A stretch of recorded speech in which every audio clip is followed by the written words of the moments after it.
প্রিয় বিনিয়োগকারী ভাই বন্ধুরা আমার আসসালামু আলাইকুম। শেয়ারবাজার অর্থনীতি ও বিনিয়োগ বিশ্লেষণের রূপালী ব্যাংকের আপডেট ভিডিওতে স্বাগতম।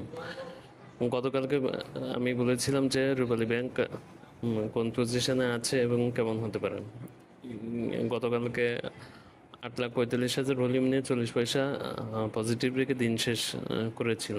আর আজকে 4,27,000 ভলিউম নিয়ে 60 পয়সা মাইনাসে দিন শেষ করেছে। সামগ্রিক বাজার মতন শেয়ারেও ক্রেতাত্ব ভর করেছে। যদিও বা এটা গতকালকে বলেছিলাম যে 22 টাকা থেকে 23 টাকা এই জোনটা একটা ক্রিটিক্যাল জোন এবং সেল প্রেশারের জোন, সেটা আজকে হয়েছেও। কারণ এখানে গতকালকে বলেছি যে 23 টাকা থেকে শেয়ারটি বারবার ফিরে আসছে সেল প্রেশারের কারণে। সেটি আজকে বাজার যখন প্রথম দিকে ফার্স্ট আওয়ারের দিকে পজিটিভ ছিল, সেটিও একটু পজিটিভ মুভমেন্ট ধরে রেখেছিল, কিন্তু তার পরবর্তী সময়ে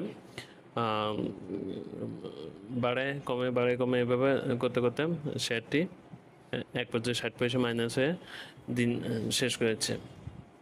আমি আপনাদের সাথে আগেই আমার প্ল্যান শেয়ার করে রেখেছি, যদি না হয় তাহলে স্টপ লস দিয়ে বাইরে হয়ে যাব, আর যদি দেখি তাহলে হোল্ড করব। এখন যদি দেখি তাহলে শেয়ারটির সাপোর্ট আছে হচ্ছে 20 টাকা 50 পয়সা, আর রেজিস্ট্যান্স আছে 23 টাকা।